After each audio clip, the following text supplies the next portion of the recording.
Assalamualaikum warahmatullahi taala wabarakatuh. Selamat siang Pak Studi. Perkenalkan, di sini kami dari kumpulan kelompok 4, 5, dan 6 PPKN akan mempresentasikan terkait portofolio materi kami yang berjudul Kebersihan Fasilitas khususnya di lantai 7 Fakultas Dakwah dan Ilmu Komunikasi. Sebelumnya, perkenalkan saya sebagai moderator di sini bernama Zikrika Rahman dengan NIM 109 dan nama saya Muhammad Rakaditya dengan NIM 103. Nama saya Kausya Fena Mahira dengan NIM 140. Nama saya Sri Mulyati dengan NIM 146. Nama saya Octaviana Nur Hidayah dengan NIM 105. Nama saya Mintan Diansyah dengan NIM 125. Nama saya Egy Abdul Aziz dengan NIM 149. Nama saya Ilham Nurdiansyah dengan NIM 138. Nama saya Nisa Rizky Ramadhania dengan NIM 108. Nama saya Nurani Syakila dengan NIM 131. Nama saya Diva Irunisa dengan NIM 137. Nama saya Navita Nurul Huda dengan NIM 135. Nama saya Alia Kusuma Putri dengan NIM 123. Nama saya Malva Aliasari dengan NIM 128. Dan nama saya Muhammad Rifki dengan NIM 129. Assalamualaikum warahmatullahi wabarakatuh. Di sini kita akan menjelaskan pemaparan atau hasil dari wawancara kita terkait masalah kebersihan fasilitas di Fakultas Dakwah dan Ilmu Komunikasi, khususnya WC yang ada di lantai 7. Yang dimana kita sudah memberikan beberapa pertanyaan, kurang lebih ada 10 pertanyaan kepada beberapa narasumber yang memang kita jadikan sebagai narasumber untuk menjawab beberapa pertanyaan yang memang akan kita berikan. Dimana pertanyaan pertama itu dan kita menanyakan bagaimana pendapat dari narasumber tentang kondisi WC di Fakultas Dakwah dan Ilmu Komunikasi lantai 7 yang tidak sesuai dengan kriteria yang memang tidak diharapkan atau yang memang tidak sesuai dengan kriteria narasumber gitu.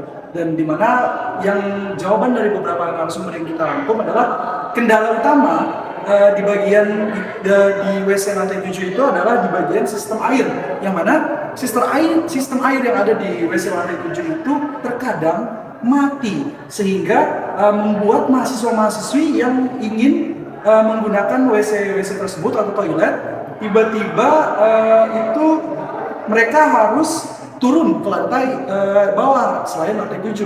Selanjutnya di pertanyaan kedua kita menanyakan kepada narasumber, yaitu apa yang membuat narasumber atau apa yang membuat WC di lantai 7 FDKOM itu tidak sesuai dengan kriteria yang diharapkan oleh mahasiswa tersebut atau yang diharapkan oleh narasumber. Pertanyaan ini berkaitan dengan pertanyaan pertama, namun kita di sini menanyakan hal-hal yang lebih spesifik, di mana bagian mana yang memang tidak disukai oleh mahasiswa atau yang tidak sesuai kriteria mahasiswa. Di mana kebanyakan dari narasumber yang kita tanyakan itu menjawab kebersihan WC adalah yang utama, adalah masalah utama dari semua fasilitas yang rusak. Beberapa mahasiswa itu lebih memilih kebersihan WC sebagai masalah utama. Lanjut ke pertanyaan ketiga, kita menanyakan kepada narasumber, yaitu bagaimana WC di lantai 7 Fakultas Dakwah dan Ilmu Komunikasi itu mempengaruhi kenyamanan dan kebersihan. Mempengaruhi kenyamanan dan kebersihan di sini maksudnya itu apakah kenyamanan dan kebersihan yang diadakan di WC lantai 7 Fakultas Dakwah dan Ilmu Komunikasi itu mempengaruhi kenyamanan mahasiswa itu sendiri, mempengaruhi kenyamanan dan keinginan untuk memakai dari mahasiswa itu sendiri. Dan jawaban dari mahasiswa tersebut adalah mereka merasa masalah kebersihan dan keberfungsian fasilitas WC yang ada di lantai 7 Fakultas Dakwah dan Komunikasi itu adalah keran dan pintu, di mana mereka merasa itu mempengaruhi kenyamanan mereka dalam menggunakan toilet atau WC yang ada di lantai 7 Fakultas Dakwah dan Ilmu Komunikasi. Selanjutnya pertanyaan nomor 4. Apakah Anda telah memberikan umpan balik atau pengaduan terkait masalah WC di lantai 7 kampus ini? Setelah kita menanyakan ke beberapa narasumber, mereka telah melapor ke pihak kebersihan. Selanjutnya pertanyaan nomor 5. Apa respon atau tindakan yang diambil oleh pihak kampus terkait keluhan mengenai WC di lantai 7? Setelah kita menanyakan ke beberapa narasumber, ternyata beberapa dari mereka telah menyatakan atau melaporkan ke pihak kebersihan, akan tetapi kondisi WC beberapa hari setelahnya kembali lagi seperti semula atau kembali dalam keadaan kotor. Selanjutnya saya akan memaparkan pertanyaan yang keenam, yaitu bagaimana menurut Anda mengenai WC di Fakultas Dakwah dan Ilmu Komunikasi. Nah, yang saya dapatkan dari para narasumber, mereka menjawab bahwa dengan membuat aduan ke fakultas agar fakultas sadar dan mendapat tindakan terhadap fasilitas kamar mandi yang ada di FDKOM. Jadi karena kamar mandi yang kurang bersih itu, mahasiswa tuh mengharapkan mereka akan langsung membuat aduan ke fakultas agar fakultas itu sadar dan langsung bertindak akan WC yang kotor dan kurang nyaman itu. Nah, selanjutnya ada pertanyaan ke-7, apakah ada solusi yang bisa Anda sarankan untuk meningkatkan kondisi WC di lantai 7 Fakultas Dakwah Ilmu Komunikasi? Dari para narasumber yang kami tanyakan, mereka menjawab bahwa solusinya dengan menyediakan kotak saran agar cepat merespon aduan dari mahasiswa. Jadi mahasiswa tuh berharap bahwa di depan WC umum di Fakultas Dakwah itu disiapkan kotak saran agar mahasiswa gampang untuk memberikan saran-saran, masukan-masukan kepada fakultas bagaimana seharusnya WC umum yang ada di Fakultas Dakwah dan Ilmu Komunikasi. Selanjutnya adalah pertanyaan ke-8. Pertanyaannya adalah, apakah WC yang tidak sesuai dengan kriteria di lantai 7 Fakultas Dakwah yang mempengaruhi kinerja akademik atau kenyamanan Anda sebagai mahasiswa? Nah, jawaban dari narasumbernya, mereka merasa tidak terganggu, tapi bisa saja bagi orang lain mengganggu kenyamanan dalam menggunakan fasilitas tersebut. Saya akan menjawab pertanyaan nomor 9, yaitu bagaimana dampak dari WC yang tidak sesuai dengan kriteria tersebut terhadap kesehatan dan kesejahteraan mahasiswa.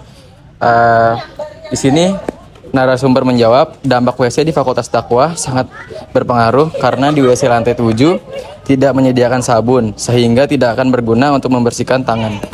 Pertanyaan nomor 10, bagaimana Anda berharap masalah WC di lantai 7 Fakultas Dakwah dapat diatasi oleh pihak kampus? Jawaban dari narasumber berharap agar FDKOM ini lebih memperhatikan masalah fasilitas terhadap kerusakan atau kekurangan yang ada di FDKOM ini. Terima kasih. Selanjutnya, untuk solusi yang diterapkan masalah WC di lantai 7 Fakultas Dakwah dan Ilmu Komunikasi, yaitu tindakan yang tepat untuk menjaga kebersihan kamar mandi diantaranya sebagai berikut. Yang pertama, ada selalu menyiram kloset sebelum dan setelah dipakai.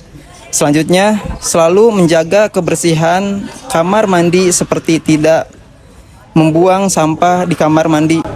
Selanjutnya, menyiram sampai bersih kloset yang dipakai. Selanjutnya, yang keempat yaitu menyediakan perlengkapan toilet yang cukup seperti sabun, cair, dan tempat sampah dan lain-lain. Selanjutnya, yang terakhir yaitu memberikan sanksi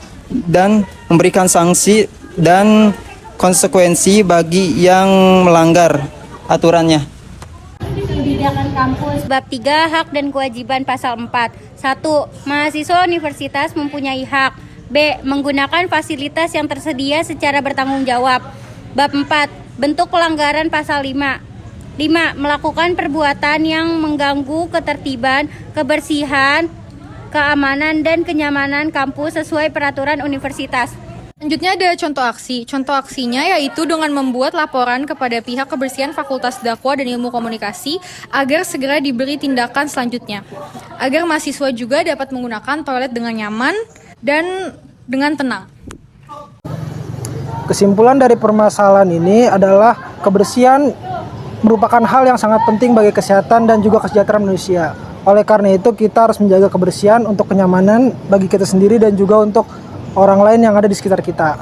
Lalu saran kita kepada pengguna fasilitas WC, marilah kita saling menjaga kebersihan dan kualitas WC agar kenyamanan bagi kita dan orang lain tercapai. Dengan itu, kebersihan juga tidak hanya dijaga oleh mahasiswa saja, tetapi juga dibantu oleh pihak kebersihan sebagai penanggung jawab atas kebersihan kamar mandi di Fakultas Dakwah dan Ilmu Komunikasi lantai 7. Sekian dari kelompok kami. Wassalamualaikum warahmatullahi wabarakatuh.